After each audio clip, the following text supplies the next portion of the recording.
Oke, assalamualaikum warahmatullahi wabarakatuh. Oke, sekarang pertemuan ke berapa ya?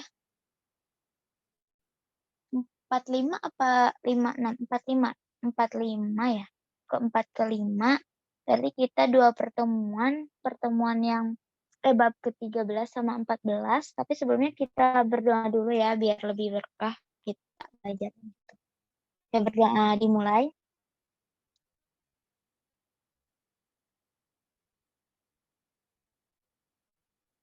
Oke, aku udah share modulnya ya di grup sama latihan-latihan soalnya juga.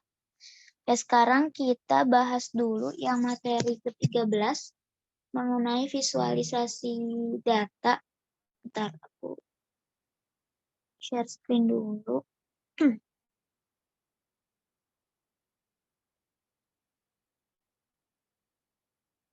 Oke.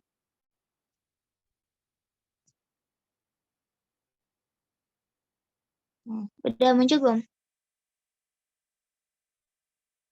Udah, Kak. Oke. Oke, kita mulai ya. Kebetulan materi yang visualisasi data itu kebanyakan kayak bikin grafik, diagram, dan lain-lainnya gitu. Jadi kayak aku mikirnya lebih enak juga kalau misalkan online bisa lebih jelas lagi lihatnya gitu. Nah, jadi kita kayak biasa ya, mulai dari pengertian visualisasi data itu apa sih? Maksudnya kayak apa gitu visualisasi data itu?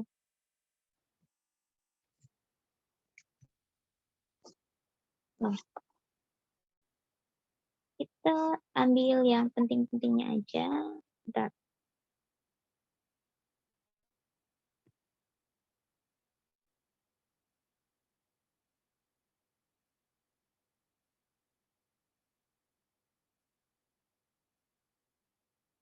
Agak mulai.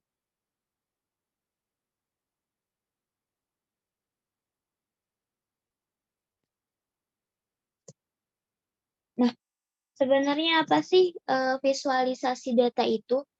Berarti kan di sini ya, namanya aja visualisasi data gitu. Berarti di sini kita bakal memvisualisasikan data gitu. Jadi data yang telah kita olah, yang telah melalui proses manajemen data, supaya lebih mudah untuk dibaca oleh orang lain, informasinya lebih mudah dipahami gitu, maka si data itu perlu divisualisasikan gitu. Agar semua orang yang katakanlah orang-orang yang awam pun gitu, bisa lebih mudah untuk memahami apa yang dimaksud dari data yang kita punya. Jadi, eee, kalau di sini kan, penyajian informasi dalam bentuk gambar atau grafik yang diperoleh dari data melalui proses analitika. Nah, dari sini kita dapat nyimpulin nih, bahwa si visualisasi data itu, merupakan representasi gitu. Representasi representasi dari apa? Representasi grafis dari data yang kita miliki, dari data yang dimiliki, dan tujuannya apa gitu. Dan tujuannya untuk membantu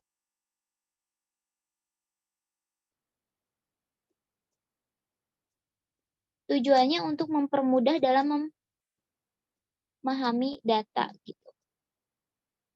Nah, jadi pada intinya tujuan besar dari kita melakukan visualisasi data itu, si datanya itu bakal lebih mudah gitu untuk dipahami. Ketika misalkan datanya dalam bentuk kompleks gitu, besar datanya. Nah, ketika kita tidak melakukan visualisasi data kan akan lebih banyak memakan waktu gitu untuk mencari tahu inti atau informasi penting apa sih yang sebenarnya ingin disampaikan dari data itu, ya kan?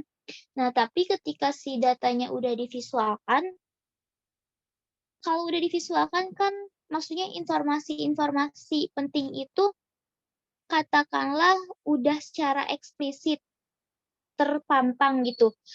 di data itu. Nggak harus yang kita benar-benar nyari lagi dan memakan waktu yang lama. Tapi ketika divisualkan informasi yang penting, informasi inti dari data itu sudah bisa langsung kita tahu tuh gitu.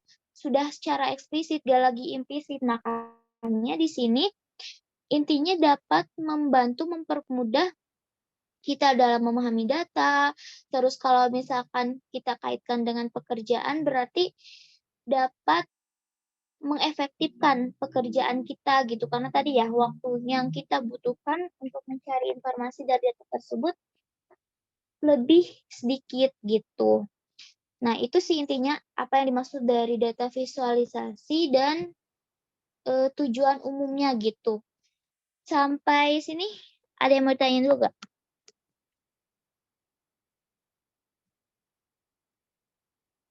Aman?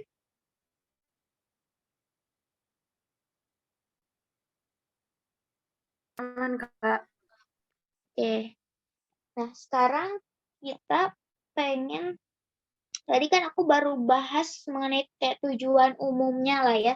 Tujuan secara garis besar visualisasi data itu untuk apa gitu. Nah, sekarang kita bahas nih. Oh ya, bentuk-bentuk visualisasi data itu bermacam-macam ya. Bisa berbentuk diagram, bisa dashboard. Nah, dashboard yang kayak gini atau kayak yang di New LMS gitu, itu juga termasuk bentuknya dashboard atau course ya. Nah, infografik kayak gini. Infografik kan kayak sering ya kali kita kayak lihat sebaran apa ya, orang-orang pada ngepost infografik tentang sesuatu gitu. Nah, itu termasuk data visualisasi. Nah, sekarang kita bakal bahas nih peranan visualisasi dalam proses analisis data. Pada intinya ada terbagi dua gitu. Terbagi dua, yaitu selama proses analisis data dan setelah proses analisis data. Intinya dua itu. Ada yang berperan ketika selama proses analisis data dan juga peranan visualisasi data setelah proses analisis data. Nah, sekarang pertama dulu nih yang selama proses analisis data. Ada 3 inti nih. Ada eksplorasi, elaborasi, dan membangkitkan ide baru, analisis data. Nah, sekarang kita coba nih, eksplorasi. Eksplorasi itu maksudnya kayak gimana? Di sini kan eksplorasi itu memahami karakteristik dari karakteristik perilaku data yang dimiliki ya. Nah, maksudnya kayak gimana sih?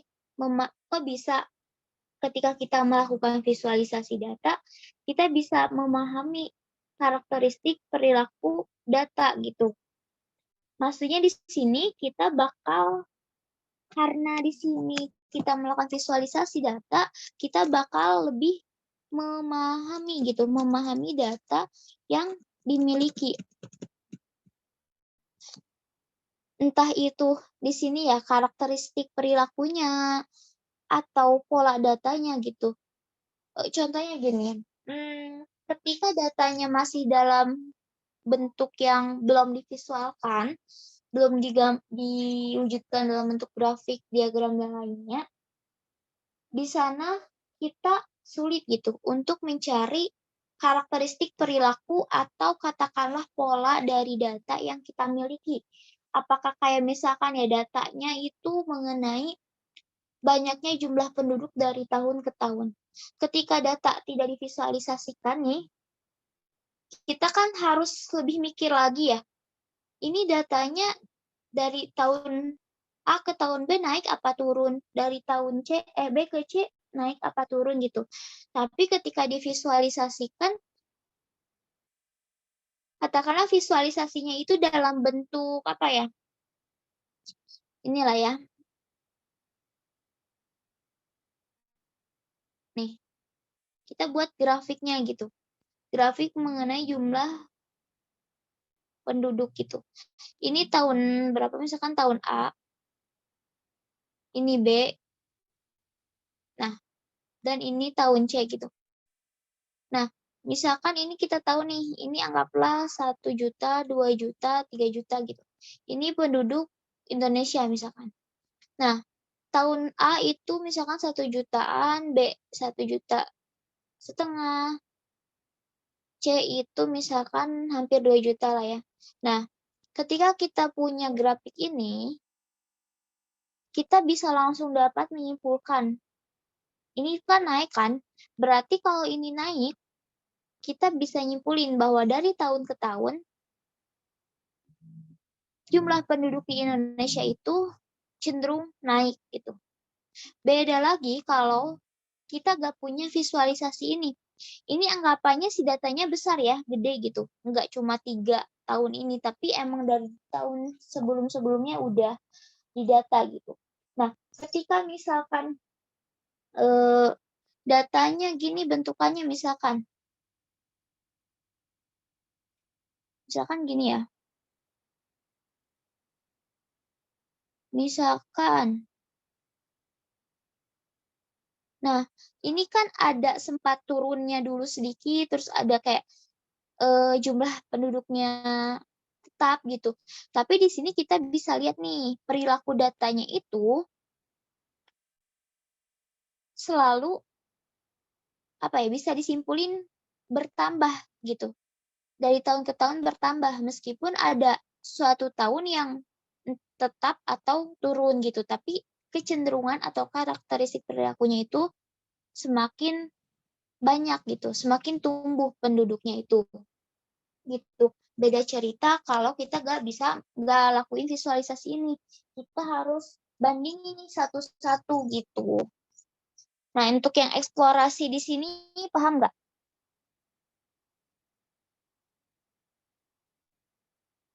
Paham, Kak. Oke. Selanjutnya ke yang kedua nih, elaborasi. Elaborasi ini kita bakal melakukan yang namanya analisis secara mendalam.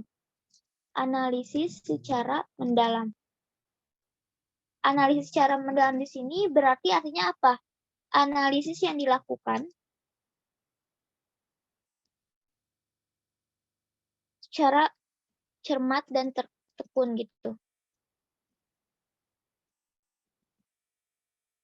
Nah, itu arti elaborasi di sini.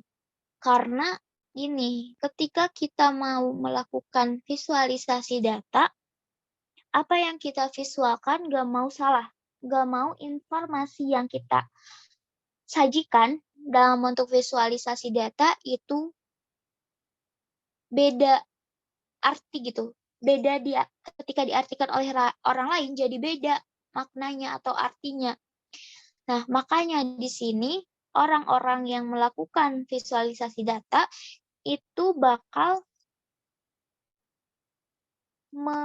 menganalisis data secara mendalam gitu. Benar-benar dianalisis supaya gak ada kesalahan ketika melakukan visualisasi data. Nah, itu yang elaborasi. Intinya elaborasi itu analisis secara mendalam gitu. Seseorang yang melakukan visualisasi data akan melakukan analisis secara mendalam gitu. Terus, nah Berarti ini. kayak, Ya, Kakak, berarti elaborasi itu Nah, kayak kita harus tahu jalan pemikiran yang ngebuat ini ya, ngebuat datanya ini. Gini karena benar-benar kita itu melakukan analisisnya itu secara mendalam, gak hanya sepintas, tapi benar-benar secara detail gitu. Benar-benar harus ngikutin data itu, jangan sampai nanti ketika kita visualisasikan malah jadi beda arti gitu. Gimana? Oke, Kak. Nah, sekarang yang ketiga. Ketiga itu ada di sini membangkitkan ide baru.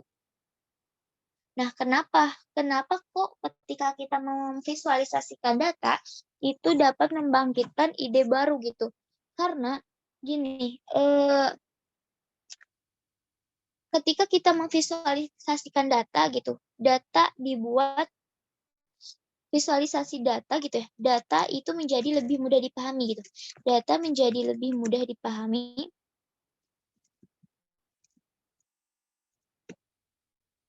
kalau data menjadi lebih mudah dipahami, impact-nya apa?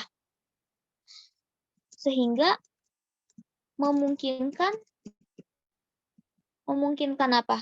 Memungkinkan si yang entah itu nanti yang membacanya, entah nanti yang ini ya, yang melakukan proses visualisasi data, itu muncul ide baru gitu. Jadi memungkinkan untuk munculnya ide baru. Gini, karena di sini kita memvisualisasikan data dan data menjadi lebih mudah dipahami, si orang yang melakukan visualisasi data kayak awalnya dia itu misalkan nggak tahu nih, nggak tahu karena kalau nggak divisualisasikan dia sendiri pun kayak kurang paham gitu, kurang bisa mengambil informasi inti dari si data itu. Tapi ketika analis datanya itu divisualisasikan, nah selama proses analis data itu berlangsung, akan tersibak lah ya, atau apa ya, akan mulai si yang melakukan analisis akan mulai tergambar nih. Oh, maksudnya itu kayak gini nih ternyata dari data-data yang tadinya ribet misalkan. Ketika divisualisasikan, oh ternyata intinya itu kayak gini. Ketika kita punya data kayak gini, berarti kita harusnya gini dong, misalkan kita bisa melakukan ini. Nah, itu kan udah muncul tuh ide baru yang tadinya nggak kepikiran buat ngelakuin apa, tapi karena kita melakukan visualisasi data, kita jadi tahu sesuatu dan ingin melakukan apa gitu dari data yang kita punya gitu. Intinya datanya jadi lebih mudah dipahami sehingga memungkinkan untuk memunculkan ide baru gitu. Itu yang poin ketiga. Gimana? Ada yang ditanyain dulu nggak?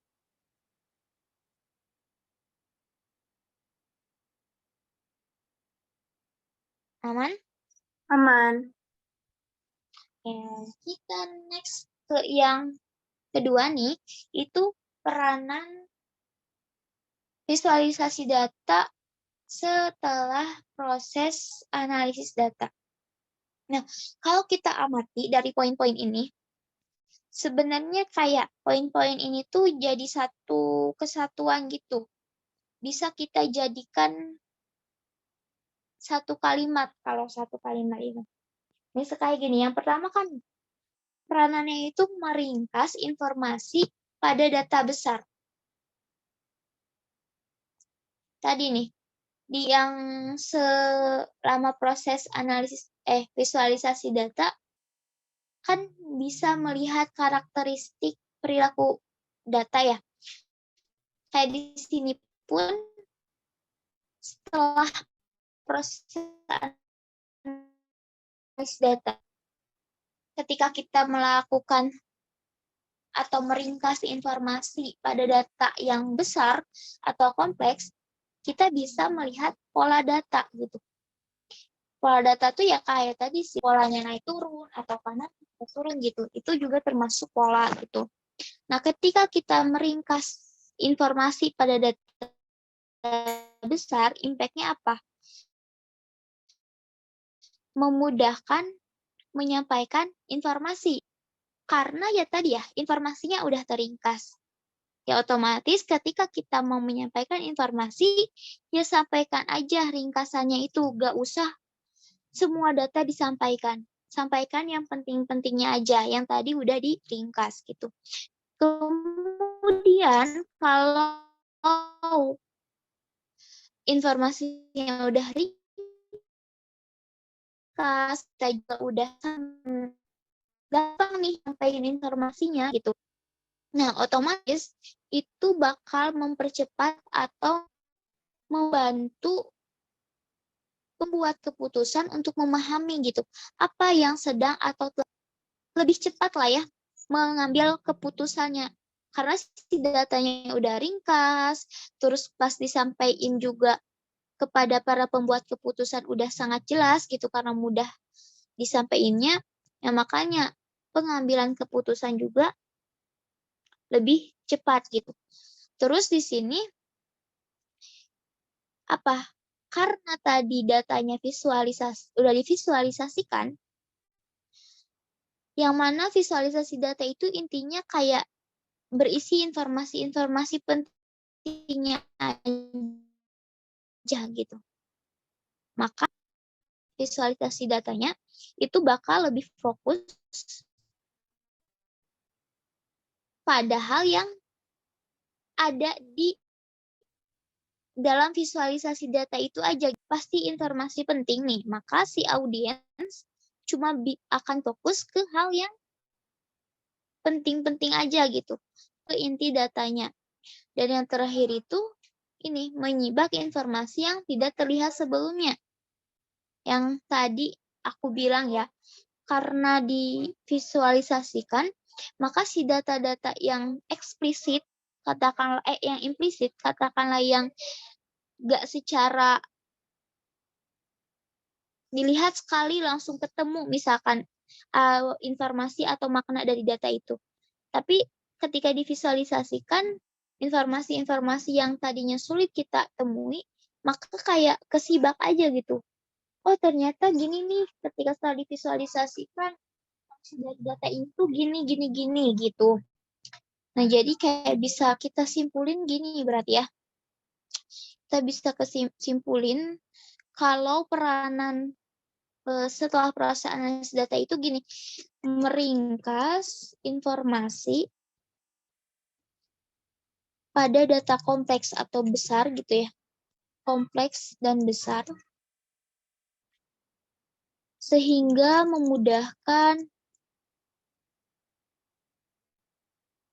yang akan memudahkan menyampaikan informasi gitu, yang akan memudahkan menyampaikan informasi sehingga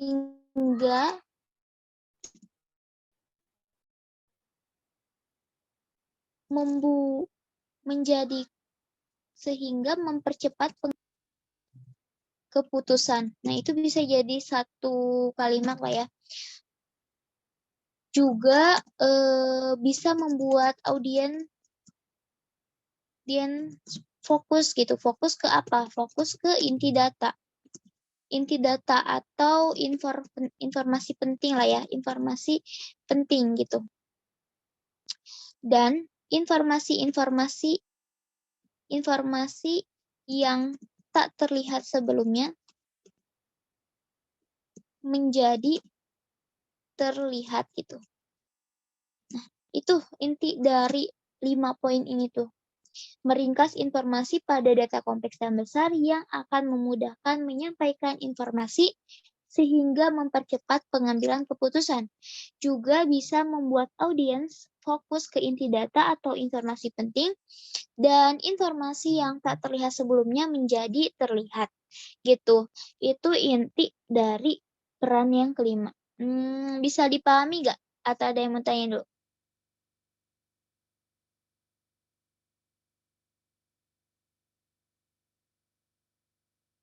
Aman? Lanjut, Kak. Oke. Nah, sekarang kita ke jenis-jenis visualisasi data. Kan ini sebenarnya udah di materi UTS ya, secara detailnya kayak buat-buat gitu. Terus kayak gunanya itu kayak buat datanya itu kuantitatif, kualitatif, dan sebagainya gitu. Di sini kita cuma fokus ke visualisasi data yang kayak histogram itu visualisasi datanya jenis apa gitu-gitu. Kayak di sini peruntukannya itu di visualisasi data itu buat apa gitu. Nah, yang pertama itu ada visualisasi besaran dan perbandingannya.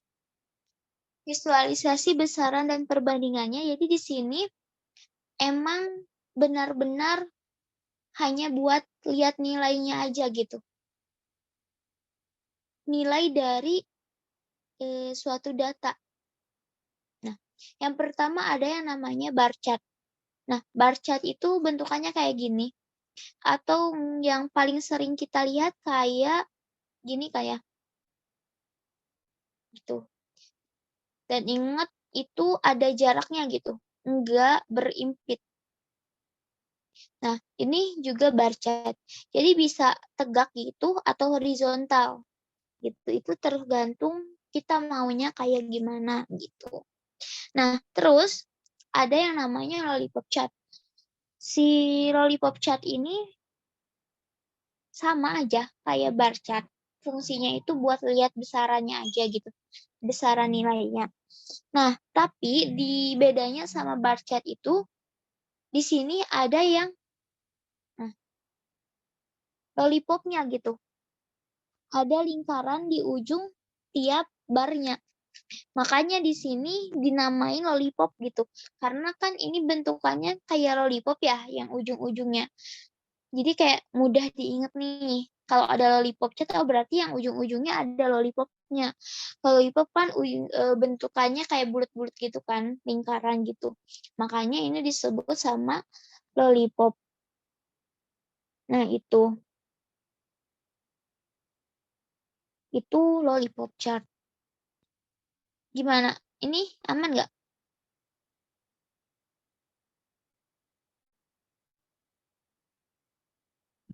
Aman, Kak.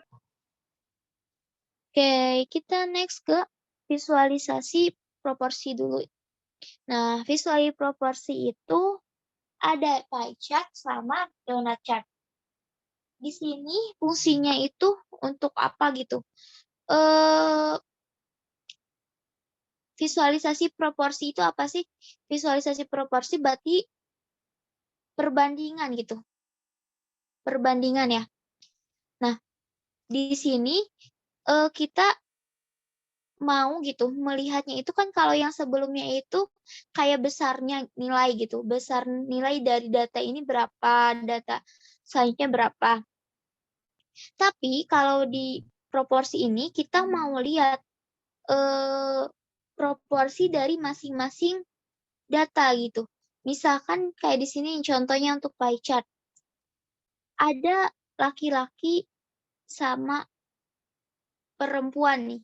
Pengen dilihat nih besarnya atau banyaknya laki-laki sama perempuan, tapi dibuat dalam bentuk persen gitu. Makanya di sini proporsi karena perbandingan kan, persen itu perbandingan gitu. Nah, dari sini kita bisa lihat nih, ternyata di sini lebih banyak cowok ya daripada cewek. Kenapa bisa tahu? Ya ini lihat aja. Ini 62% yang cowok, cewek 38%. Gitu. Jadi benar-benar perbandingan nih, proporsi. Nah, donut chart sekarang. Donut chart sama aja. Nah, cuma bedanya kalau di sini enggak tengahnya enggak bolong, kalau di donut chart bolong ya kayak donat aja ya, tengahnya bolong gitu. Tapi untuk ininya sama. Gitu. Biasanya ada yang emang ditulis persenannya gitu secara eksplisit atau cuma kayak dibuat gini-gini aja pembatas dibedain warna gitu tapi nggak ditulis persenannya. Itu yang proporsi. Gimana, aman?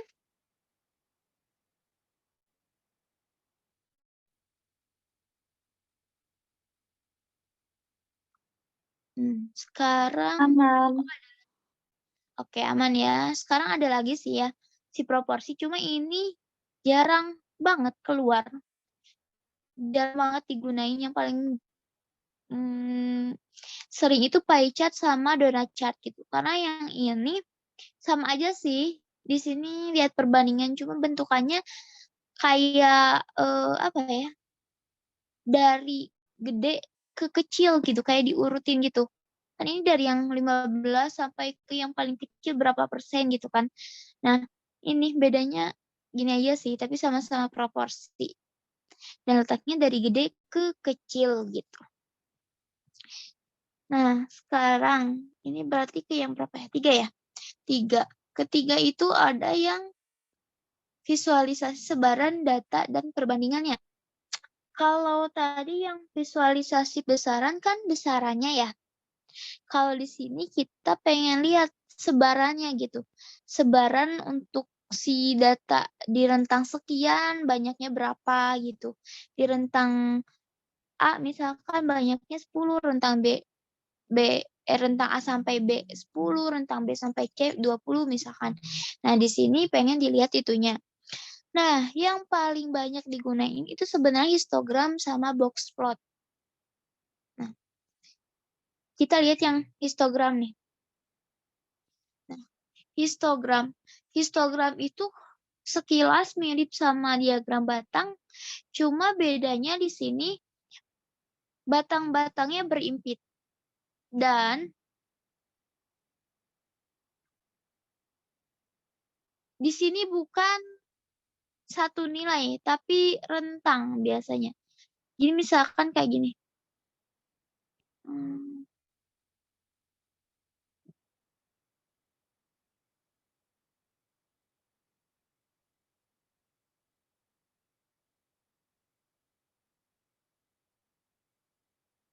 Nah, misalkan kita punya data kayak gini. Nah, di sini misalkan biasanya gini. Nah, ini menunjukkan yang batang 1 itu rentang 1 sampai 2, yang batang ketiga itu rentang 2 sampai 3, batang ketiga 3 sampai 4, dan seterusnya gitu. Dan ini emang harus berimpit ya, gitu. Dan jadi apa? Karena di sini kita cuma tahu sebarannya, misalkan di sini katakanlah 1 juta gitu. Nah, kita cuma tahu sebarannya, kita nggak tahu angka pastinya gitu. Apakah misalkan katakanlah ya yang tengah-tengahnya 1,5 nih, yang 1,5 itu kan yang 1 juta itu penjumlahan dari yang rentangnya nilainya itu 1 sampai 2. Jadi kita nggak bisa tahu persis nih, yang 1,5 itu apakah 500.000, 100.000, dan sebagainya gitu. Yang kita tahu di sini cuma banyaknya sebaran dari rentang ini aja gitu, rentangnya aja. Kalau density plot kayak gimana? Sama aja. Sebenarnya density plot itu kan density itu kepadatan ya. Sebenarnya kayak density plot itu dari histogram nih. Cuma di sini dicarilah kepadatannya gitu. Dari histogram, lihat nih bentukannya. Ini kan kayak sama kan, kayak histogram dibuat kayak gini. Agak susah ya, pokoknya gini lah ya. Tuing gitu kan. Nah, ini histogram yang dibuat kayak gini. Buat lihat kepadatannya gitu. Maknanya sama aja cara bacanya gitu. Dari rentang sekian ke sekian berapa. Dan di sini karena di sini kan apa ya, bentukannya kotak gitu. Jadi kayak, hah, apakah 1,5 itu 1 ataukah 1 itu 1 gitu kan, kayak kalau misalnya kita cari titik tengahnya 1,5, nilainya itu bukan di sini. Tapi kalau di sini karena ini kepadatannya gitu kan. Nah, ini kayak kita bisa nentuin gitu. Kalau misalkan enggak deh sama aja. Jadi intinya si yang density plot itu ya dari si histogram yang dibuat gini, dicari kepadatannya gitu. Enggak sampai kayak ini kan naiknya itu kayak ada ini rongga-rongga gitu kan, gitu, bolong-bolong gitu. Nah, di sini cari kepadatannya, dibuat dibuat grafik mulus lah ya, dibuat grafik mulus terus ya gini gitu jadinya. Nah, ada lagi sebenarnya itu ada, kalau nggak salah ada di sini. Di mana ya? Yang yang box plot sama violin plot ada gak di sini? Hmm, nggak ada ya?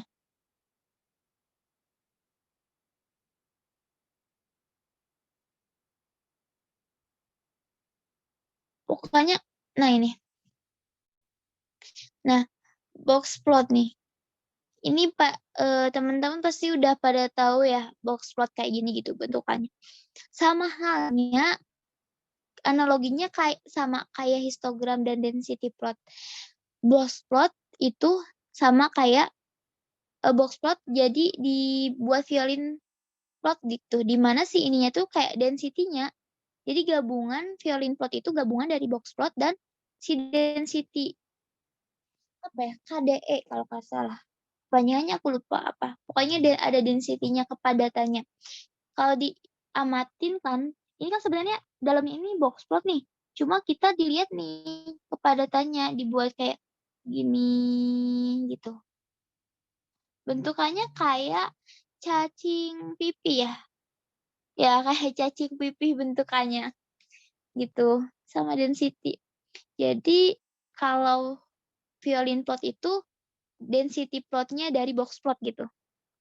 Ini kan sama ya, dari awalnya gini dibuat kayak gini, dari awalnya gini dibuat kayak gini, dicari nih kepadatannya.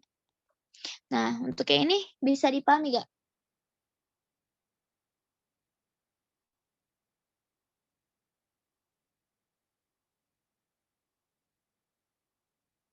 Aman?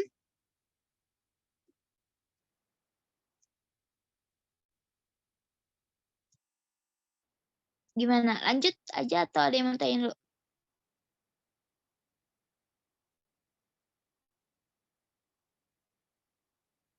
Lanjut, Kak. Oke. Nah, sekarang kita ke visualisasi hubungan antar variabel. Nah, yang umum itu antara scatter plot dan trend line gitu. Scatter plot itu kita pengen melihat hubungan atau korelasi antara dua variabel. Kayak di sini, income sama apa ya satu lagi? Ini kali ya. Ya pokoknya hubungan antar dua variabel gitu. Misalkan pengen lihat antara BB sama TB gitu. Gitu. Nah, kita mau lihat nih korelasi antar keduanya. Apakah semakin berat badannya semakin tinggi ataukah nggak berlaku demikian misalkan kayak gitu. Nah, makanya gini, dari sini misalkan ini kita random aja lah ya titik-titiknya.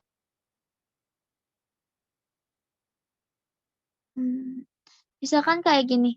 Nah, kalau dari sini apakah kita sudah bisa menyimpulkan semakin berat badan, semakin tinggi pula berat badannya gitu. Nah, untuk bisa melihat atau untuk bisa lebih jelasnya gitu, apakah benar atau enggak gitu, BB sama TB itu berbanding lurus, makanya di sini ada yang namanya trend line gitu. Trend line itu garis kecenderungan. Di sini, garis kecenderungan itu bisa linear gitu. Linear itu bisa naik, turun gitu. Bisa lurus gitu. Ada kalanya lurus gitu. Linearnya horizontal, nggak naik, nggak turun. Kalau misalkan ada datanya kayak gini, gimana nih? Ada datanya misalkan kayak gini.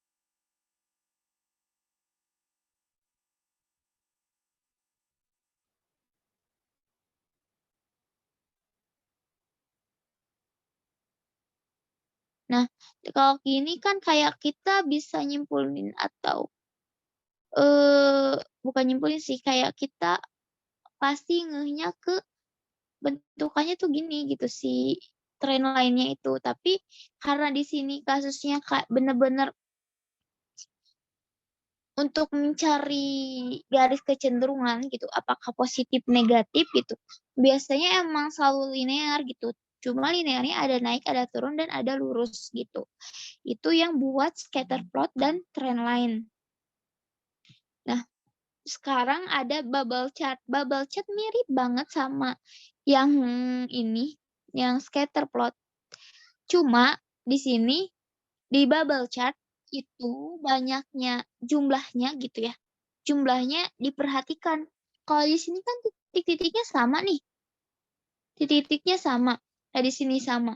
Padahal bisa aja yang BB-nya 60 tingginya 150 misalkan itu nggak cuma satu orang kan gitu. Nah, kalau di bubble chart itu diperhitungin gitu. Semakin banyak orang yang memiliki, misalkan kayak tadi ya, semakin banyak orang yang memiliki BB 60 tinggi 150, maka pasti bakal lebih gede lagi sih bubble-bubble-nya ini. Nah, kayak ini kan lebih gede nih bubble-nya daripada yang lain. Oh, berarti di sini jumlahnya itu lebih banyak, gitu. Semakin banyak jumlahnya, semakin gede lagi si bubble-nya.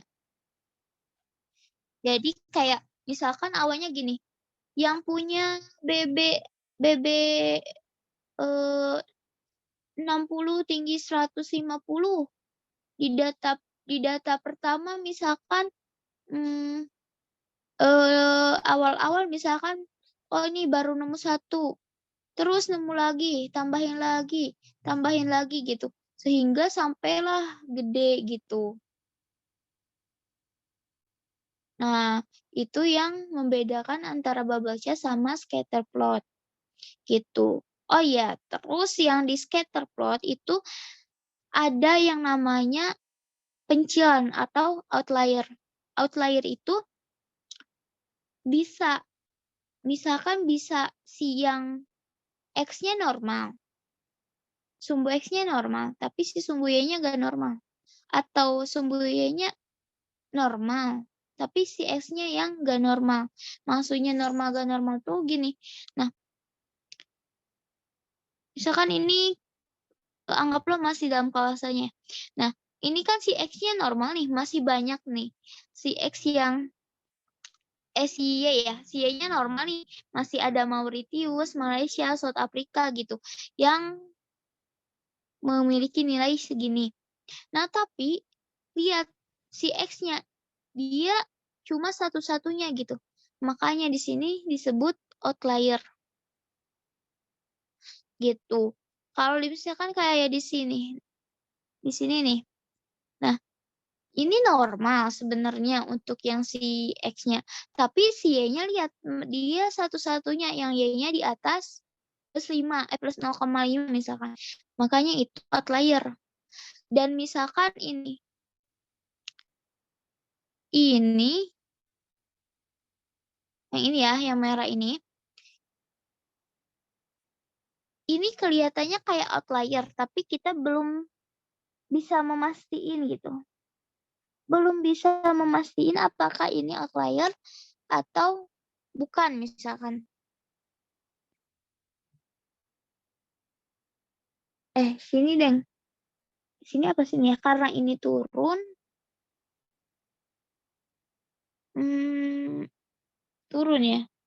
Oh, di sini. Misalkan ini. Nah, inilah ya yang naik supaya lebih mudah melihatnya. Nah, di sini kita belum bisa mastiin gitu. Apakah ini outlier atau bukan sebenarnya? Karena kalau ini ditarik garis gitu, kecenderungan sebenarnya ini masih masuk gitu. Ya kan? Makanya nggak selalu yang jauh dari kelompoknya atau apa ya? Ya pokoknya yang jauh dari titik-titik yang lain itu outlier. Lihat aja, dia kan justru di sini masuk gitu dan malah kayak tepat banget nih si titik ini gitu. Jadi outlier di sini tuh bukan yang artinya cuma jauh si titik-titiknya terasingkan, tapi lihat juga pertimbangan dari sumbu X sama sumbu Y-nya.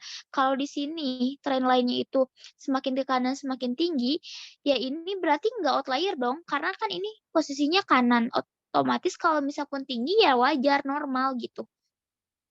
Gitu. Itu yang dimaksud dengan pencilan atau outlier. Gimana? Bisa dipahami nggak?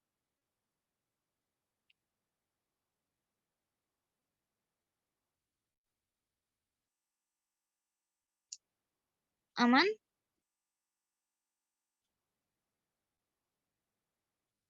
Aman, Kak. Aman, Kak. Oke. Nah, sekarang kita ke deret waktu nih. Time series plot. Nah, ini namanya juga time series ya, time gitu. Berarti di sini kayak berbicaranya emang bener-bener pasti gitu, berbicara mengenai waktu. Di mana si sumbu X itu biasanya nyatain waktu, dan si sumbu Y itu atau sumbu yang vertikal itu ya apa yang sedang kita bicarakan gitu. Apa yang sedang dibuat. Kalau di sini kan harga minyak mentah dunia gitu. Per galon. Nah, dari pas tahun segini misalkan ini kayak terus kan ada naiknya, turun lagi, naik gitu. Naik, naik, naik, turun sehingga kita bisa lihat nih pada tahun berapa sih harga terendahnya, misalkan pada tahun 2020 gitu kalau di sini. Dan seterusnya gitu. Makanya time series ya bener-bener kita di sini mau melihat suatu hal, suatu fenomena atau apa gitu dari waktu ke waktu gitu. Time series. Nah, stacked area plot sama stacked bar chart ini juga sama ya dari waktu ke waktu. Dari tahun ini, misalnya dari tahun ini. Nah, cuma di sini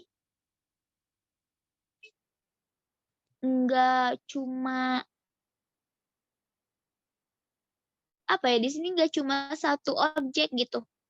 Kayak di sini ada mobil, laptop atau yang lainnya gitu. Dari misalkan di sini cara bacanya gimana ya? Misalkan tahun 2008. Nah, si pemakaian mobil itu misalnya ini apa ya? Rata-rata atau rata-rata per hari ya, rata-rata per hari menghabiskan berapa gitu.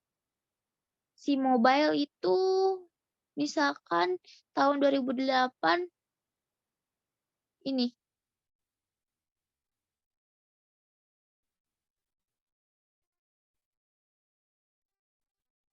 ya kira-kira enggak jadi ya 20 menitan gitu. Yang hijau nih si laptop berapa misalkan 2 jaman gitu. Itu bedanya yang si time series. Kalau time series satu objek, kalau ini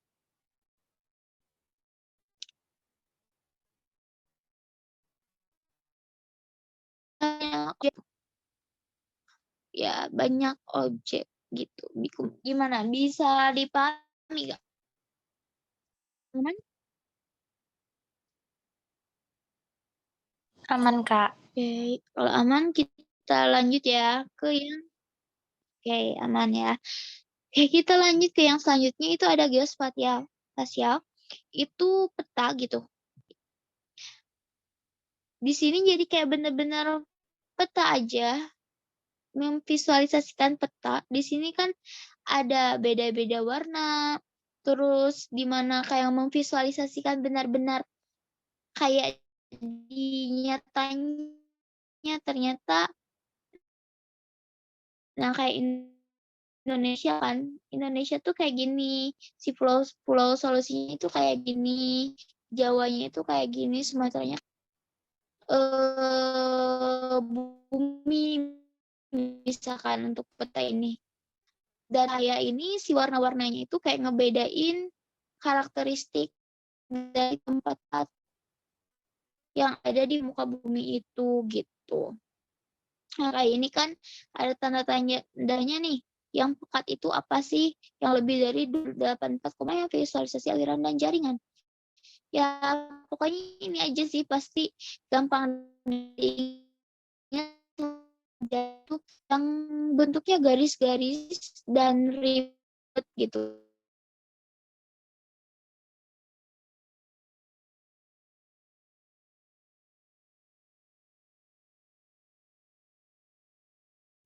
Kak, maaf boleh diulang nggak, Kak? Yang diagram jaringan tadi kayak nge-lag gitu di akunya.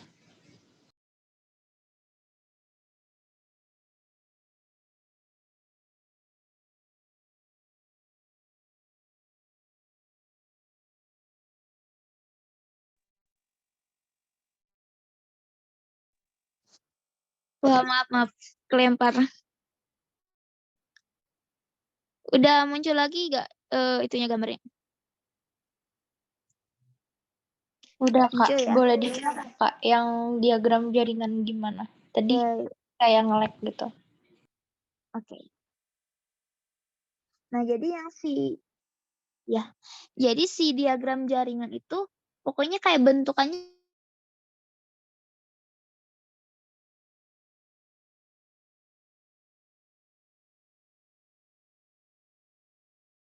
keluar lagi ya.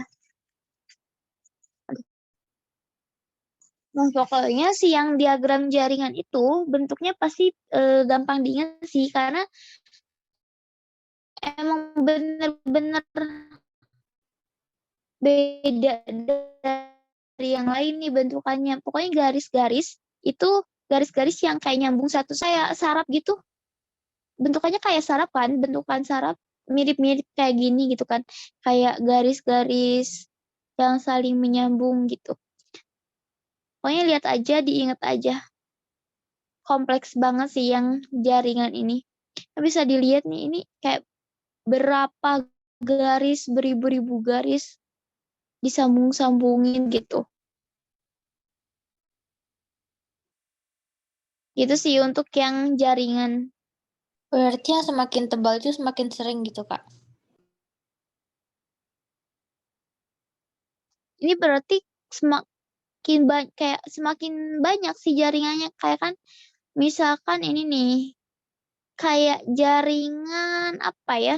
Misalkan ada titik pusat nih. Titik pusatnya itu misalkan apa gitu ya, suatu tempat misalkan. Ini misalkan jaringan listrik deh. Listrik. Nah, misalkan ini pusat-pusat listriknya nih. Di mana dari sini tuh kayak sambung menyambung gitu. Dari sini misalkan terkoneksi, sini terkoneksi gitu. Nah, kenapa ini bisa kayak gelap banget gitu? Berarti ini emang saling menyambungnya itu, terkoneksinya itu banyak gitu. Si ini kayak banyak itu maksudnya kemana-mana tersambung gitu, terkoneksi gitu loh. Jadi kelihatannya kayak gelap karena ya kayak ketulis lagi gitu, ketimpa-timpa gitu loh. Kan kayak ini kan, kayak semakin banyak yang ke sini, terus kemana lagi yang belum? Sini, sini, sini, terus sini, misalkan, udah belum ya? Sini, terus ke lain sebagainya gitu. Nah, ini kan jadi kayak semakin lama semakin ketimpa-timpa kan, makanya ini kayak semakin gelap. Makanya yang semakin gelap itu berarti katakanlah semakin jalur yang semakin sering terlewati gitu. Kayak, oh titiknya itu kalau titik keramaian, kalau bilang titik keramaiannya itu di sini nih gitu. Kota pusatnya itu di sini gitu. Gitu sih yang jaringan.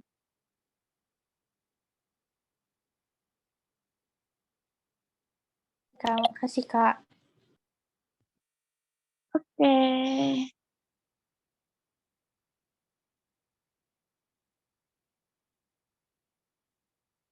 Hmm.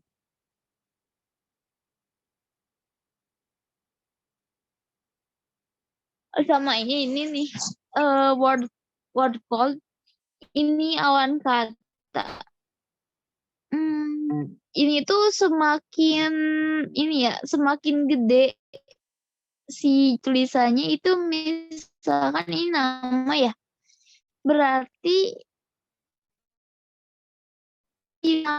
ini tuh paling paling banyak orang yang namanya Muhammad misalkan. Yang kedua siapa? Putri. Yang ketiga misalkan Aulia, terus Muhammad lagi yang pakai M-nya satu, Ahmad, Salsabila Putra itu yang paling banyak nama yang digunakan sama orang-orang. Jadi kalau kayak misalkan cari yang namanya Muhammadiyah M-nya 2 tuh pasti banyak banget misalkan gitu.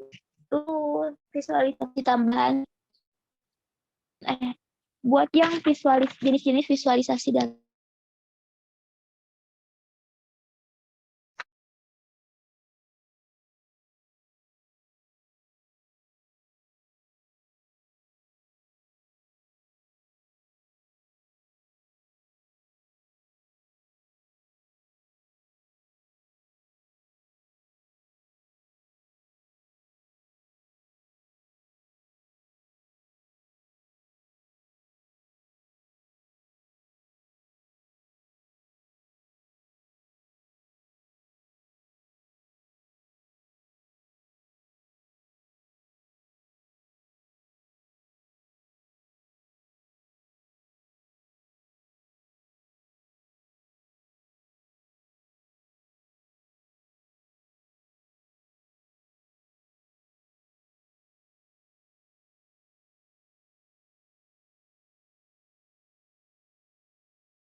Kalau dari sini suara aku masuk gak?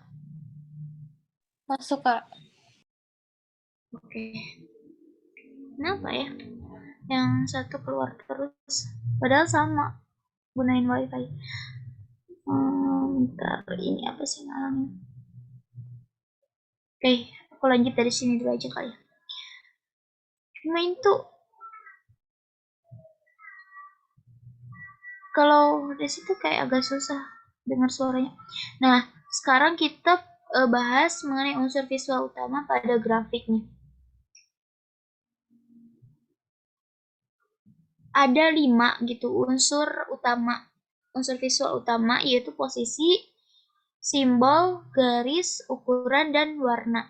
Nah, sekarang kita ke posisi dulu nih. Sebenarnya kayak posisi itu benar-benar kayak posisi arti nyatanya gitu. Posisi di sini tuh kayak digunakan buat merepresentasikan nilai amatan yang berbeda. Kayak di sini, kayak misalkan ya, contohnya scatterplot nih.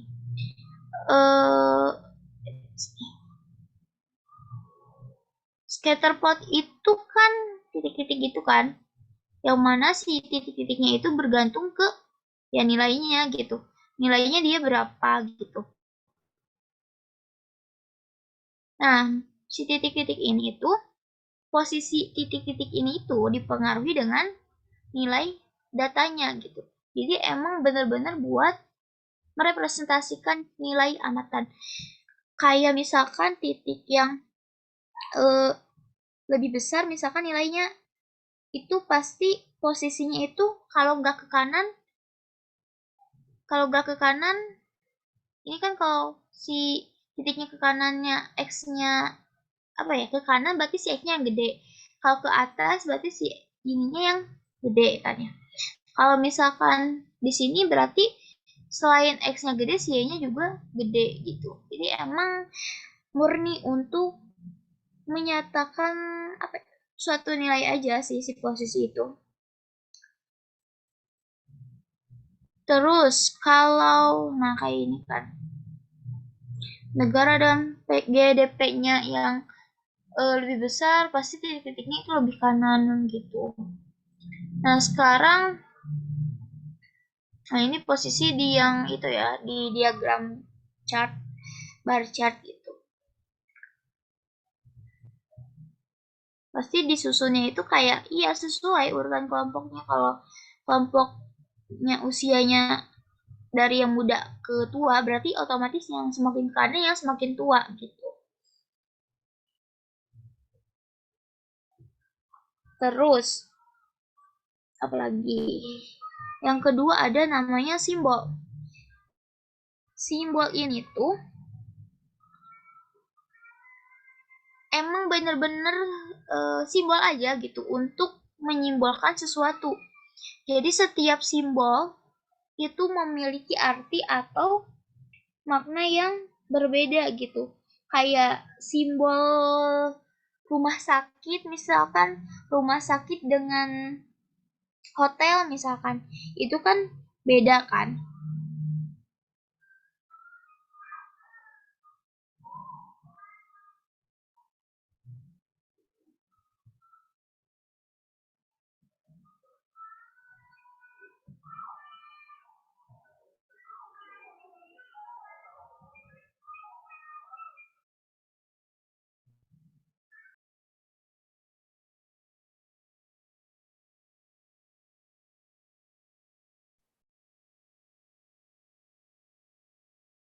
Oke. Nah, jadi tadi ya yang aku bilang rumah sakit sama hotel beda simbolnya, atau kayak di peta-peta nih pasti kalian juga sering lihat kan, sering nemu gitu. Kayak kalau misalkan sungai simbolnya gimana, atau pegunungan simbolnya gimana. Nah, gitu. Simbol-simbol di sana tuh eh bentuknya pasti beda-beda gitu. Karena apa? Ya, karena kalau misalkan makna dari simbol itu beda dan bentuknya sama, kita bakal bingung gitu ngebedain. Makanya si simbol itu selain emang setiap simbol pasti memiliki makna yang berbeda, atau setiap suatu hal yang pengen kita simbolkan dipilih simbol yang beda. Kan ada simbol yang sama, yang ada cuma mirip, tapi ya itu simbol. Makanya produk berbeda yang berbeda, misalkan kotak itu tahu bulat bakso gitu, segitiga itu misalkan apa gitu, buat ngebedain bukan C nih. Garis itu biasanya menghubungkan satu titik amatan dengan amatan yang lain, misalkan kayak di diagram garis ya, diagram garis gitu. Nah, ini satu antar titik itu dihubungkan sama garis gitu. Nah, di sini fungsi garis sebagai untuk menghubungkan satu titik amatan dengan titik yang lain. Selain itu juga untuk memperlihatkan tren tadi yang di scatter plot gitu. Trennya apakah naik, apakah turun, apakah ya lurus lah ya gitu. Nah, biasanya ini bentuknya yang ke kanan atas menunjukkan peningkatan, sedangkan ke arah kanan bawah menunjukkan penurunan.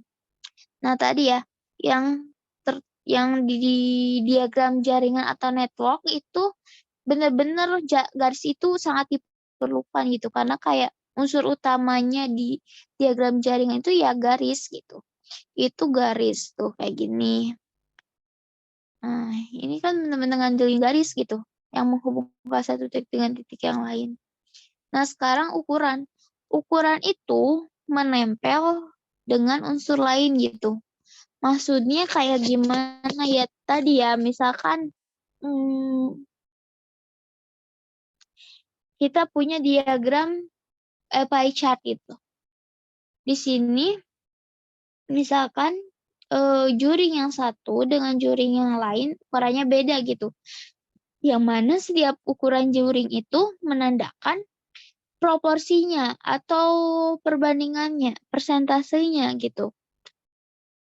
Sehingga ukuran di sini itu berfungsi untuk melihat proporsinya. Semakin gede proporsinya, semakin gede si juringnya. Misalkan di sini berarti 50% ya. 50% gitu. Karena 180 derajat misalkan. Terus misalkan di mana lagi ya? Ukuran besar kecilnya di bubble chart tuh. Itu kan ada tuh ukurannya bubble chart gak sama, gak kayak scatter plot. Kalau di bubble chart yang semakin gede berarti nunjukin semakin besar, banyak si amatannya gitu. Terus lagi, misalkan apa lagi ya? Ini ketebalan garis nih. Kan nanti biasanya ada yang tebal, ada yang enggak nih. Kayak di simbol-simbol kan garisnya itu ada yang garis ada yang garisnya tuh garis putus-putus, misalkan garis tebal. Nah, si garis yang tebal tuh kan otomatis ukurannya lebih gede nih. Karena ada ketebalannya nih. Ukurannya lebih gitu misalkan. Beda sama yang garisnya cuma gini doang gitu. Itu yang ukuran. Nah, kayak ini kan ukuran nama gitu. Semakin gede ukuran namanya ya semakin banyak banget nih nama ini digunakan. Terus semakin panjang barnya ya berarti semakin banyak gitu. Besar kejadian dalam hal ini COVID-19 di USA gitu. Nah, yang terakhir itu warna nih. Warna itu biasanya ya warna itu di sini semakin pekat warna itu semakin besar si datanya, dan semakin gelap semakin terang atau pudar si warnanya itu datanya semakin kecil gitu. Jadi warna itu kayak bisa mewakili suatu makna dari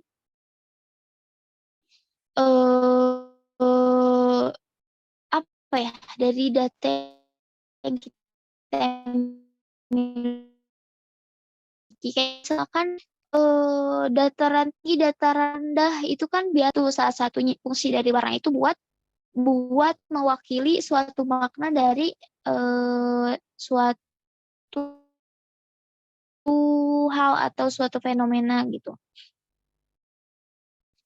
Nah, kayak di sini warna nih buat ngebedain antar kelompok. Kalau yang si merah atau oranye ini tuh silindernya itu jadi silinder mesin kendaraan ya 8. Kalau yang kuning 6. Kalau yang ini yang berapa?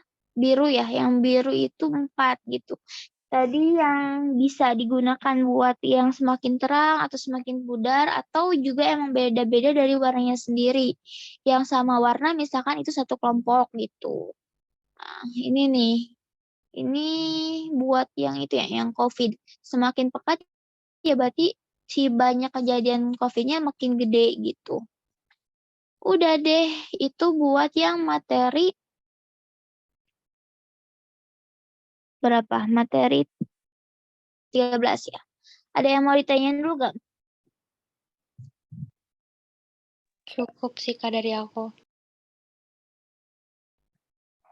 Oke, Aku juga. kenapa? Dah aman.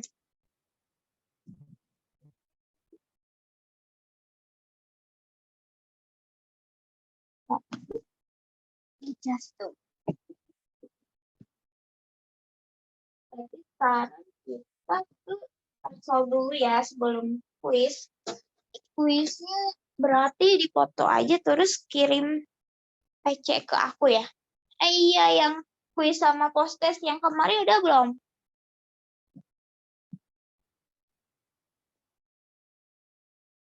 Itu nanti foto juga kirim ke kakak, Kak. Foto dulu aja kalau misalkan nanti pas ketemu boleh deh si kertasnya. Tapi untuk sekarang foto dulu aja.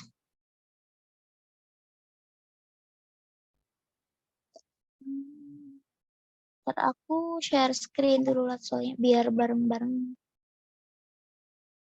Wah, WA-nya mana ya? Hilang.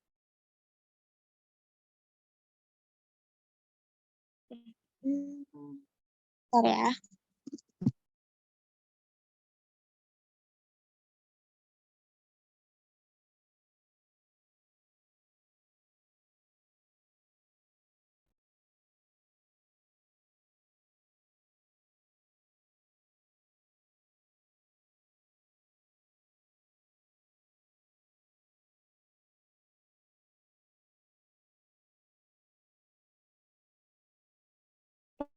Bentar ya, agak lama buka.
Oke, ntar aku share screen dulu ya.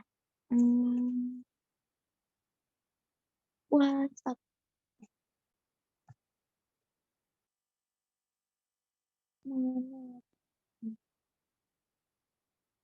Oke, udah kelihatan share screen-nya? Udah, Kak. Oke, wait. hitam. Blank. Baru yang satu kelihatan.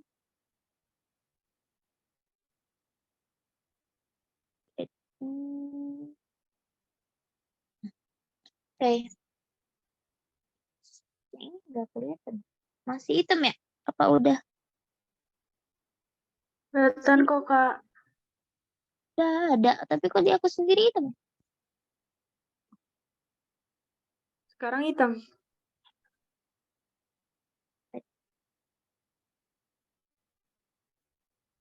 Si fotonya yang hitam. Nggak muncul yang slide. Yang foto ketiga.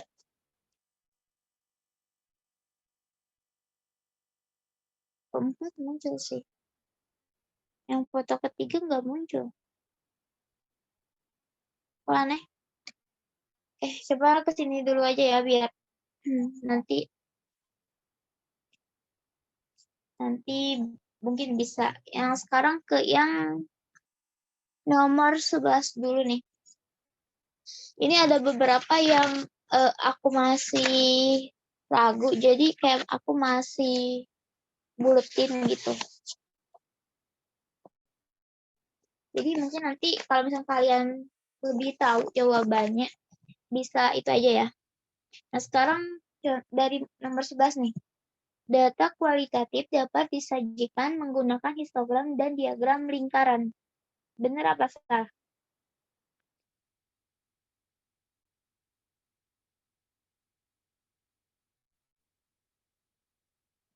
Ayo, benar apa salah? Benar. Kenapa benar? Salah nggak sih? Yang benar Salah, kenapa? Yang salah kenapa? Kualitatif itu tuh kategorik nggak sih, Kak? Kategori salah. Kualitatif tuh berarti iya. Benar. Histogram itu bisa buat kategori atau enggak sih? Bentar, Kak. Salah. Histogram itu Berarti salah, Kak. Salah ya. Nomor 11 salah. Nah, nomor 12 nih aku sendiri masih ragu. Tabulasi silang memuat daftar jumlah amatan dari setiap kombinasi dari nilai dua peubah numerik dan kategorik nih. Berarti tabulasi silang bisa pakai numerik sama kategorik. Benar apa salah? Menurut kalian apa tuh?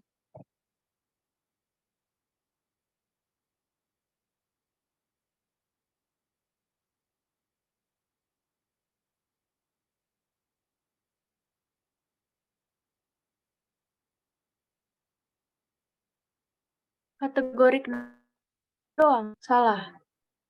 Salah ya? Aku masih ragu sih.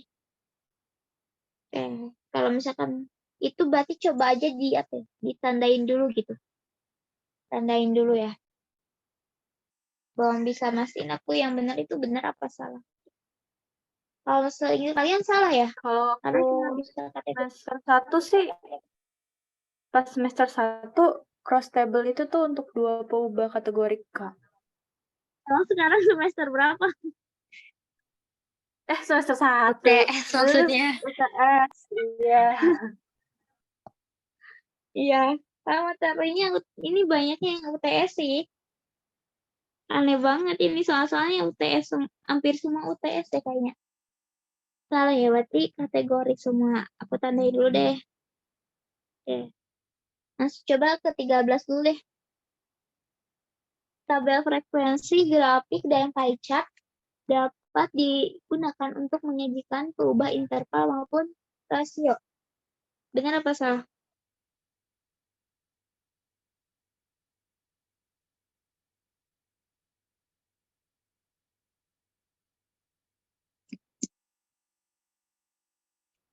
Benar apa salah nih? Benar. Benar kenapa?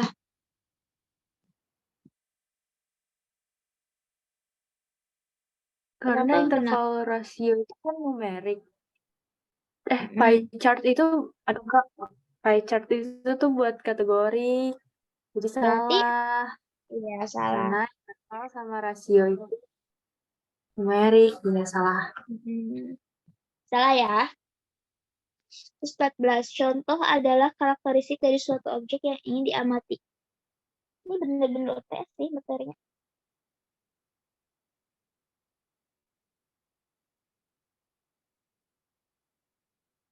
Salah. Ya. Oke, salah ya. Salah apa bener sih? Bener nggak sih? Contoh. Contoh tuh adalah maksudnya sampel kan? Ya, Sampel. contoh itu sampel. Berarti Itu perwakilan populasi. Contoh karakteristik. contoh sampel itu sama statistik kan? Kalau statistik apa tuh? Statistik itu mendeskripsi sampel. Kalau sampel itu perwakilan populasi. Tahu pusing. Apa tay? Tahu Contoh Pak. adalah karakteristik dari suatu objek yang ingin diamati. Benar gak sih? Contoh adalah karakteristik dari suatu objek yang ingin diamati. Iya nggak sih itu bener? Iya, benar-benar. Oke. Oke, nomor 15. Peubah berdasarkan skala pengukurannya dapat dibedakan menjadi nominal, ordinal, interval, dan rasio. Benar apa salah?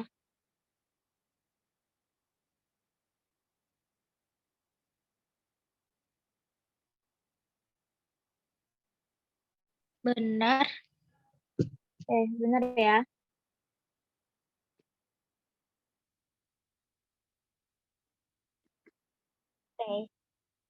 Selanjutnya, peubah usia merupakan peubah kategorik. Benar apa salah? Salah. Salah ya.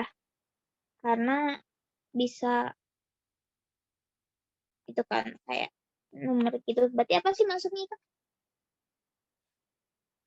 Karena bisa itu kan diurutkan kalau usia. Rasio. Numerik, Berarti numerik. salah ya. Ya, bisa diurutkan pokoknya. Berarti bukan kategori.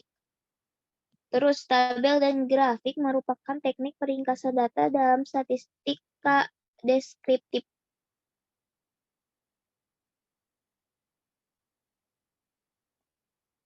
Benar apa salah?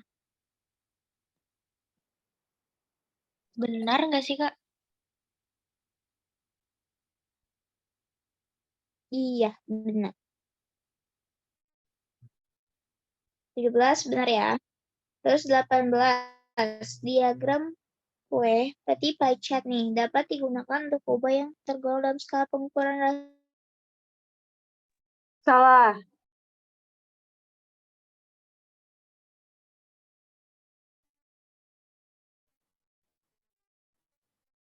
benar apa salah? Apa? Salah, Kak.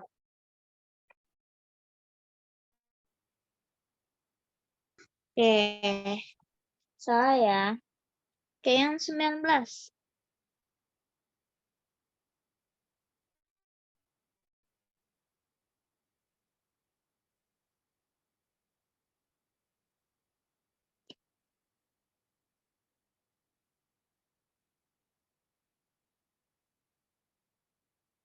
Apa tuh? Salah, Data yang Kak. sebarannya menjulur ke kiri, nilai min-nya lebih besar dari median. Sedangkan jika data Salah. menjulur ke kanan, berarti nilai min-nya lebih. Kenapa salah? Harusnya ini, kalau menjulur ke kiri, mana lebih kecil daripada median. Kebalik. Bukannya Pokoknya benar ya? kebalik. Enggak nih bener. Iya salah. Gimana sih gambarnya? Di sini bisa coret-coret tuh ya. Buntut panjangnya di kiri gitu kan? Kan kalau kiri nilainya kecil Pak. Iya nggak sih? Menjulur ke kiri, berarti gini kan. Gimana sih cara? Terus aku share screen-nya.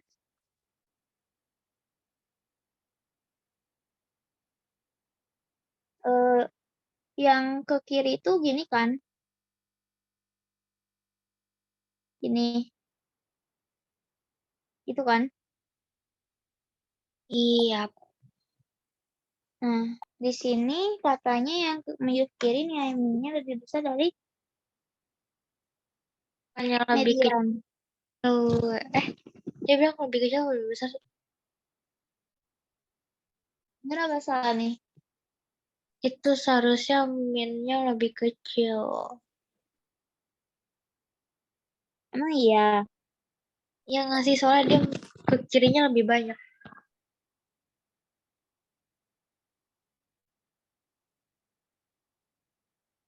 Kirinya lebih banyak. Wait. Misalkan data apa sih? Misalkan ini. Yang nilainya 50. Terus 60. 70. Wait. Ini misalkan menjual kita kan gini kan. Misalkan di sini cuma ada 5 orang. Iya ya? Apa iya? Waktu itu aku pas neliti. Pas mencermati dapatnya benar ya? Wait. Ini ada gak di PPT-nya waktu itu? Ada ya di buku Oh, di buku jawabannya ini salah ya? Jawabannya. Heeh. Oke deh, berarti salah ya. Berarti aku yang salah. Salah nih. Oke, berarti 19 salah ya? Oke.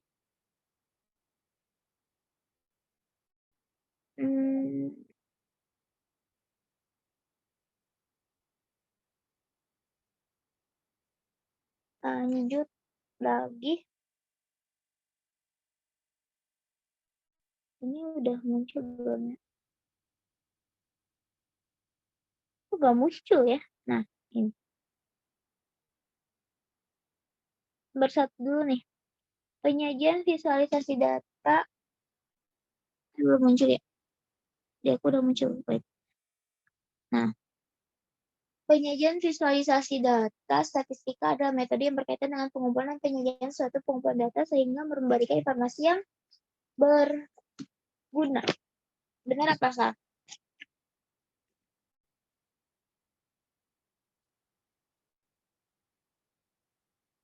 Benar. Oke, benar ya. Terus yang kedua, data ada aspek paling penting di dalam statistika.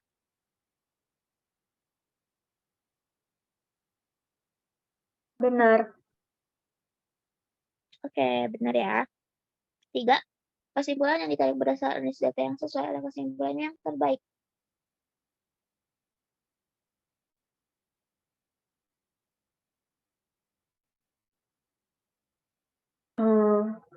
Benar. Tapi Oke. kata yang terbaik itu kayak Benar juga benar ya. berarti. Benar. Nomor 4. Memahami data tidak dapat dilakukan dengan memvisualisasikan data dalam bentuk chart atau grafik serta tabel. Benar apa salah? Salah. Oke. Salah ya, nomor 4 salah. Terus selanjutnya nomor 5. Suatu tabel tidak berisi data kuantitatif diatur dalam baris dan kolom dengan tabel kategorial.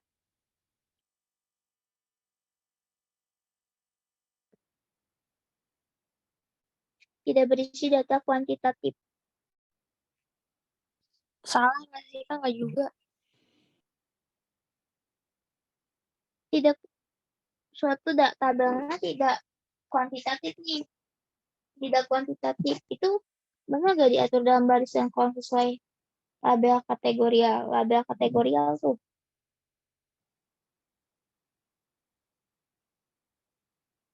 Benar apa salah? Kan datanya kuanti, kok tabelnya kategori? Kan ini tidak kuantitatif. Oh, benar nggak sih, Kak?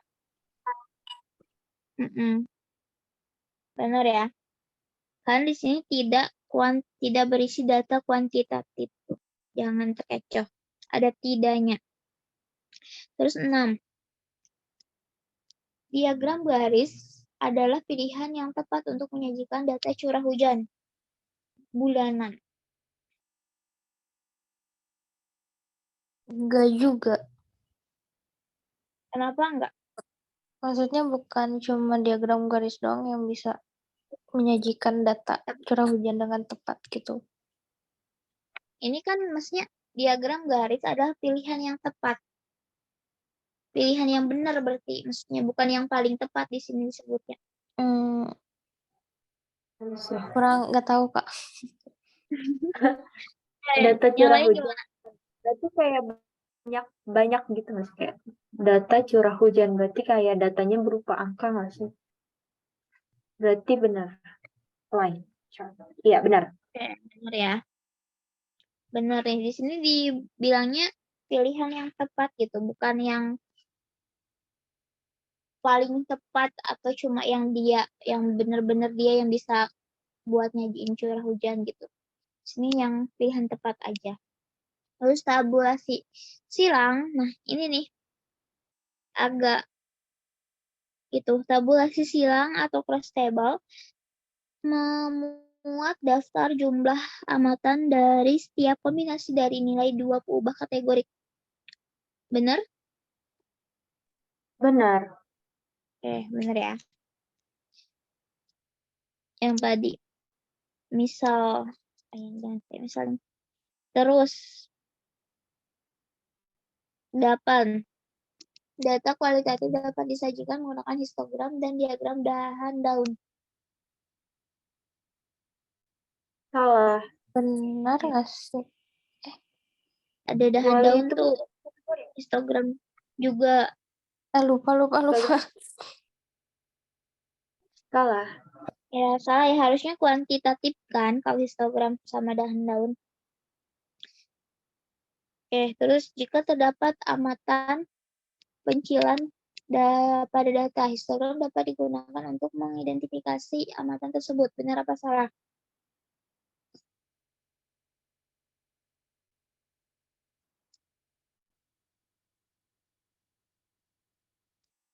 Benar apa salah?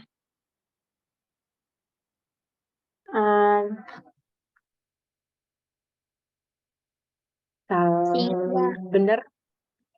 Salah Benar ya. Soalnya kalau misalkan di histogram ada outlier berarti ada batang yang kepisah. Yang lainnya dempet-dempetan kan. Nah, kalau ada yang kepisah, batangnya sendirian berarti itu outlier gitu. Oh iya, oke, Kak. Terus untuk melihat hubungan antara jenis kelamin dengan tingkat pendidikan dapat menggunakan tabulasi silang. Tingkat Benar. pendidikan bukan kategori nggak sih, Kak? Kenapa bukan? Tabulasi silang bukannya ini 20 kategori. Tingkat pendidikan emang kategori ya? Iya. Ordinal. Oh iya, oke. Benar ya. Itu Oke. Bar 10 benar. Langsung ke yang selanjutnya. Nomor. Ya. Nah, pilihan ganda. Berikut ini merupakan fungsi dari pengamatan tabel kecuali apa tuh?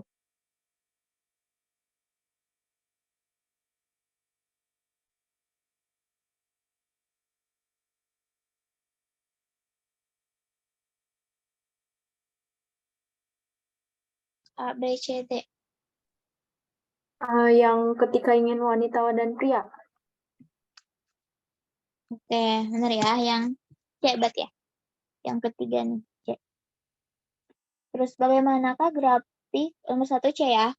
2, bagaimanakah grafik batang dapat digunakan untuk membandingkan nilai subkategori data?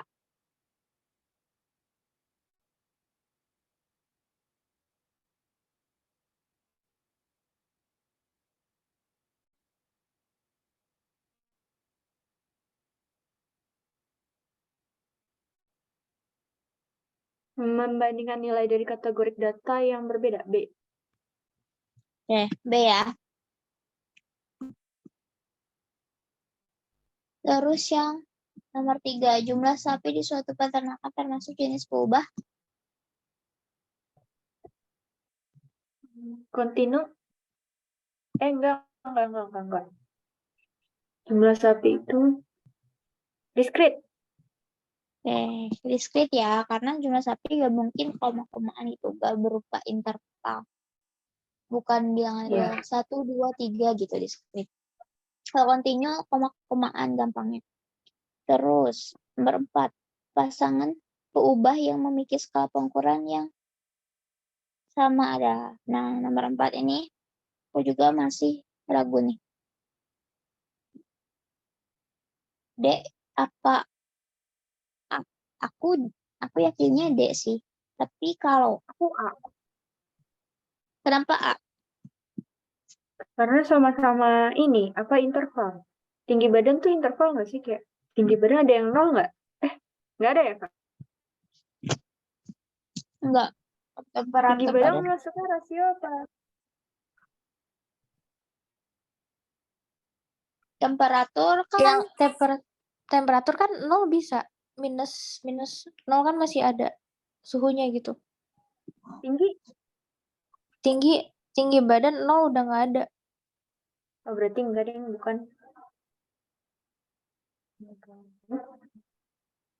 B nggak sih?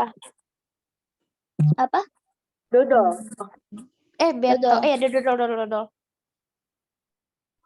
Aku juga yakinnya ke itu sih ke dodol. Ke dodol kan bentuk rambut sama warna kulit gitu. Nggak ada satuan-satuan apa gitu kan. Iya. Ya Nominal sementara dua-duanya. keep dulu dodol lah ya. Sementara keep dulu dodol. Kalau udah yakin, benar-benar yakin itu, nanti aku kabarin. Terus nomor 5, pasangan grafik bisa digunakan untuk penyajian data dengan tipe peubah numerik adalah peubah numerik nih.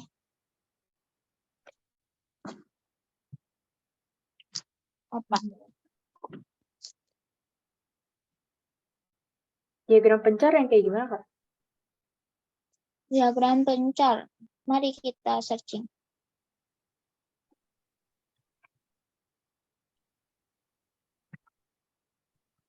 Scatter plot nggak sih diagram pencar?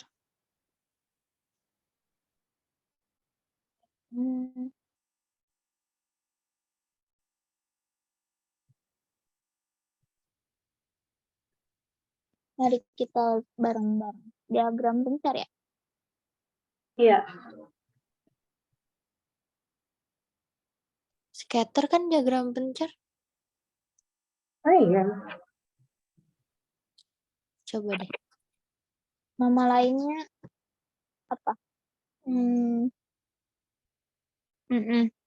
Scatter plot kayaknya. Dari sini. Berarti itu, Kak.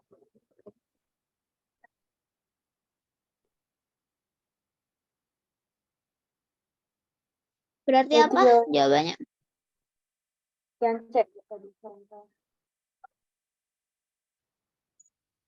Iya. Nomor berapa sih itu? Ya, C ya. Oke, next.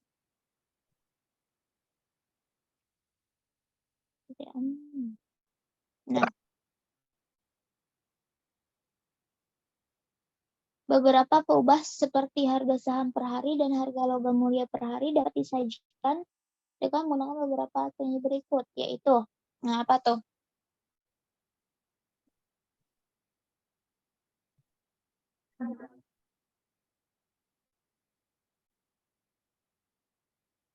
Diagram garis. Ya, diagram garis ya, karena diagram garis bisa disatuin kan, nggak hanya satu objek gitu. Oke, nomor 7. Data harga penjualan minyak dunia yang diamati dari tahun 90 sampai dengan 2020 termasuk dalam jenis data Time series. Oke, time series ya, C. 7C, terus beberapa perubahan seperti jenis kelamin, tingkat pendidikan, dan warna rambut dapat disajikan menggunakan beberapa alat penyedia berikut, kecuali.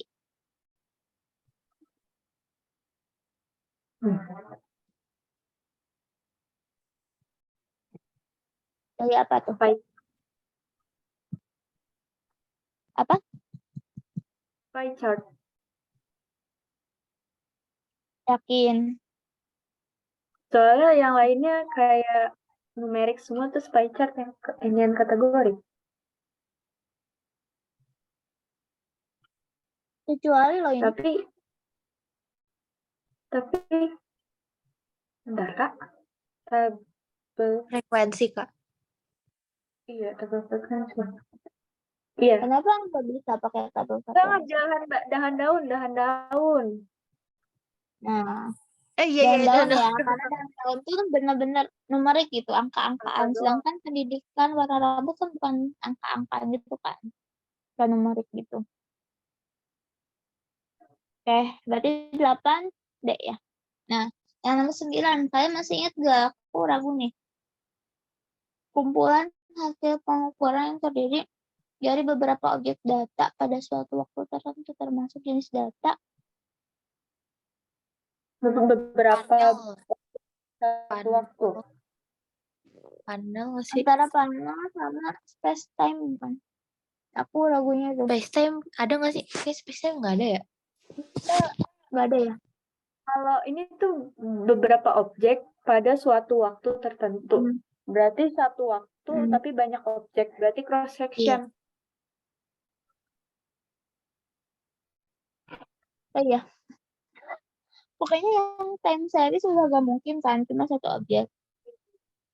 Kalau space time yang gimana tuh? Ingat gak? Dan itu kayak panel. Tapi dia banyak waktu sama banyak lokasi. Kalau panel, Banyak objek, banyak waktu.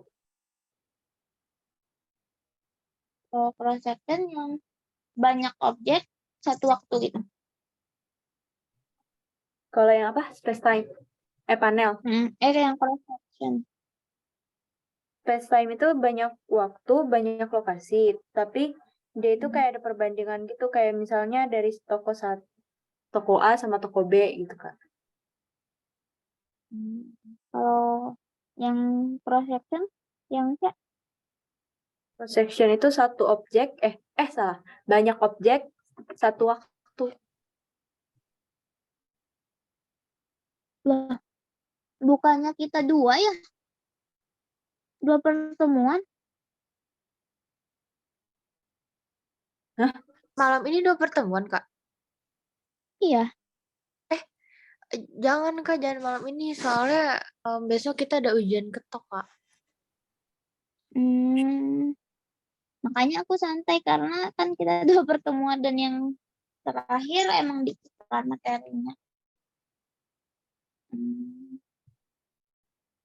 Kira kalian oke-oke di grup iya. Aku kira cuma 1 pertemuan aja, terus besoknya ada next agenda lagi di next schedule.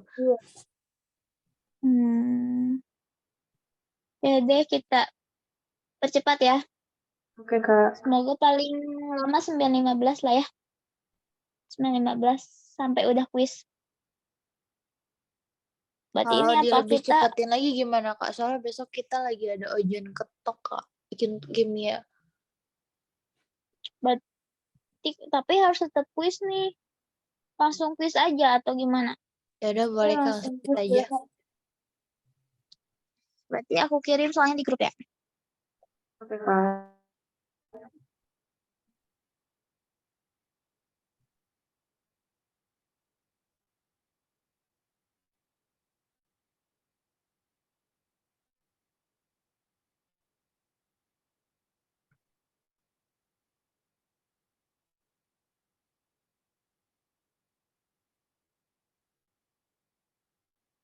Kalau udah PC ya.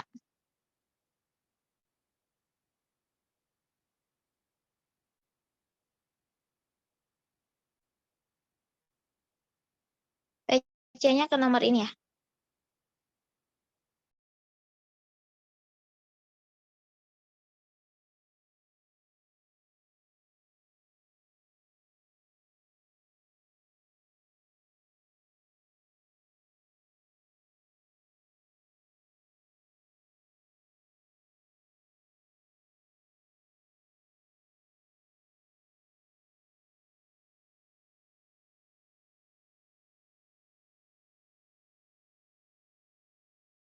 Kak, izin live ya Kak, soalnya aku zoomnya di HP.